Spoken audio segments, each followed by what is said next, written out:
Assalamualaikum warahmatullahi wabarakatuh. Perkenalkan, nama saya Filda Anggraini dari kelas 1B Tatris IPS. Baiklah, di sini saya akan menjawab pertanyaan UAS dari pengantar sejarah.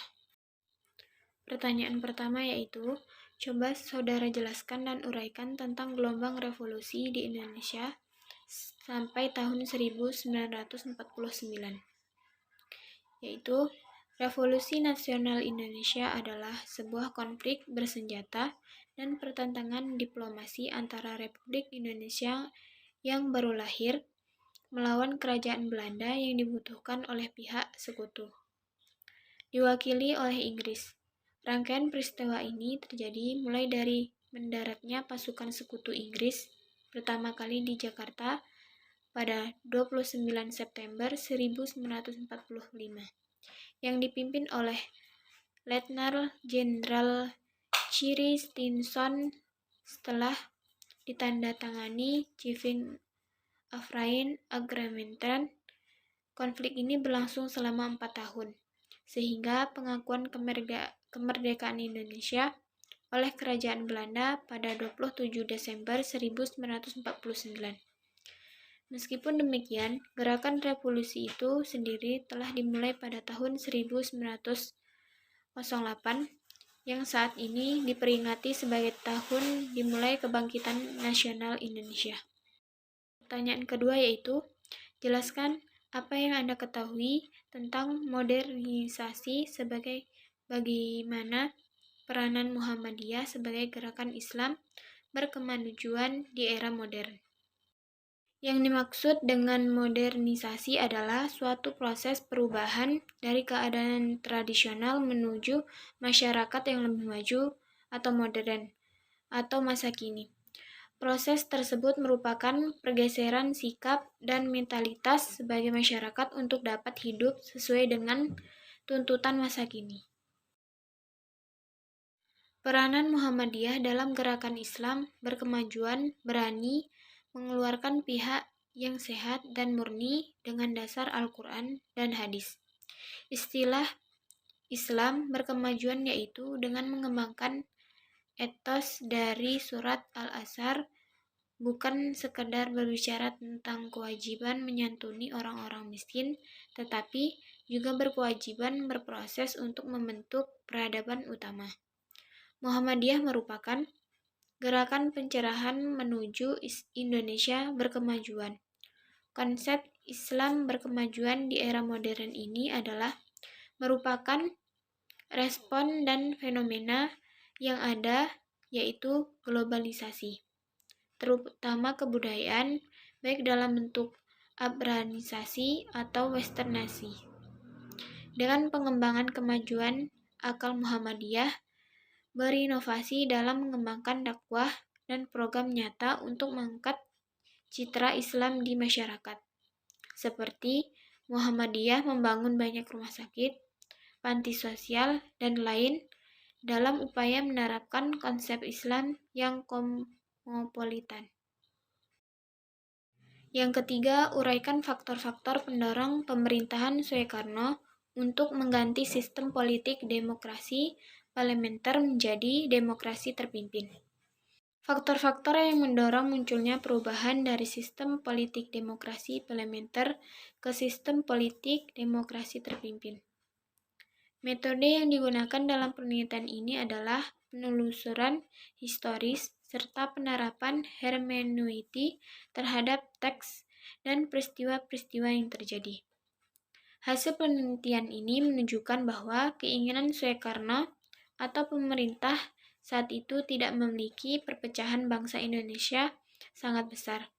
Soekarno menyatakan ada beberapa pidato bahwa penyebab perpecahan ini karena adanya oposisi dan pemerintahan tidak mampu memberikan kritik yang konstruktif, tetapi bahkan berusaha menghancurkan pemerintah.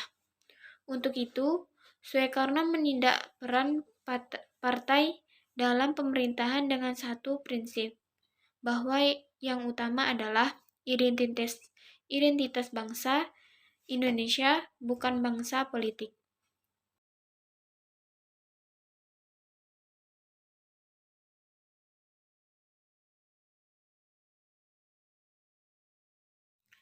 yaitu kebijakan politik dalam negeri pada masa Orde Baru. Yang pertama, pelaksanaan pemilu 1971. Yang kedua, penyederhanaan partai politik. Yang ketiga, dwi fungsi ABRI. Yang keempat, pedoman penghayatan dan pengalaman Pancasila. Selanjutnya, kebijakan politik luar negeri pada masa Orde Baru. Yang pertama, Indonesia kembali menjadi anggota PBB. Yang kedua, pemulihan hubungan diplomatik dengan Malaysia dan Singapura dan keputusan hubungan dengan Tiongkok. Yang ketiga, memperkuat kerjasama regional dan internasional. Kebijakan ekonomi yang dikeluarkan pada masa Orde Baru. Yang pertama, rencana pembangunan 5 tahun. Replita 1 April 1969 sampai 31 Maret 1974. Sasaran utama yang hendak dicapai adalah pangan, sandang, papan, peluasan lapangan kerja, dan kesejahteraan rohani. Replita 2 April 1974 sampai 31 Maret 1979 menitikberatkan pada sektor pertanian dan industri yang mengelola bahan mentah menjadi bahan baku. Yang ketiga, Replita 1 April 1979 sampai 31 Maret 1984 menekankan pada trilogi pembangunan dengan menekankan pada asas pemerintahan. Replita keempat 1 April 1984 sampai 31 Maret 1989 menitikberatkan pada sektor pertanian menuju swaseban pangan dengan meningkatkan industri yang dapat menghasilkan mesin-mesin sendiri. Yang kelima, 1 April 1989 sampai 31 Maret 1994 menitikberatkan pada sektor pertanian dan menetapkan swet pangan meningkatkan produksi pertanian, menyerap tenaga kerja, dan mampu menghasilkan mesin-mesin sendiri. Kebijakan ekonomi dan politik yang dikeluarkan pada masa Orde Lama. Pada bidang ekonomi, yang pertama penurunan nilai mata uang yang berlaku pada uang kertas. Yang kedua, pembukuan giro. Yang ketiga, menurunkan nilai rupiah terhadap $1 Amerika.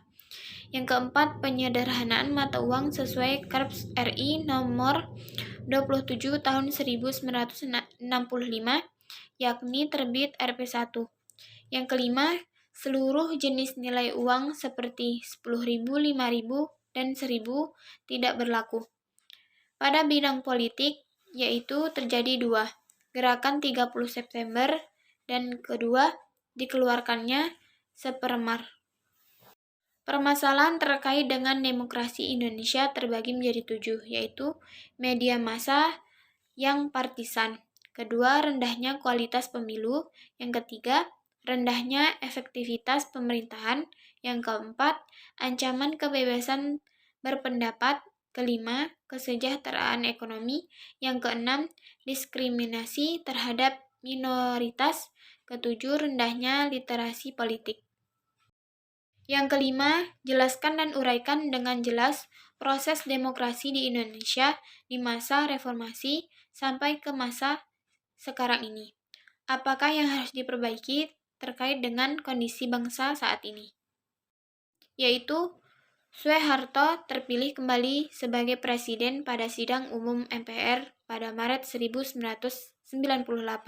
Tetapi penyimpangan-penyimpangan pada masa pemerintahan Orde Baru membawa Indonesia pada krisis multimedia, diawali krisis moneter yang baik kunjung reda. Krisis moneter membawa akibat terjadinya krisis politik, di mana tingkat kepentingan rakyat terhadap pemerintah begitu kecil. Kerusuhan-kerusuhan terjadi hampir di setiap daerah di Indonesia. Akibatnya, pemerintah Orde Baru di bawah pimpinan Presiden Soeharto terperosok ke dalam kondisi yang diikuti berbagai tekanan politik baik dari luar maupun dalam negeri. Dari dunia internasional, terutama Amerika Serikat, secara terbuka meminta Soeharto mundur dari jabatan sebagai presiden. Terima kasih. Wassalamualaikum warahmatullahi wabarakatuh.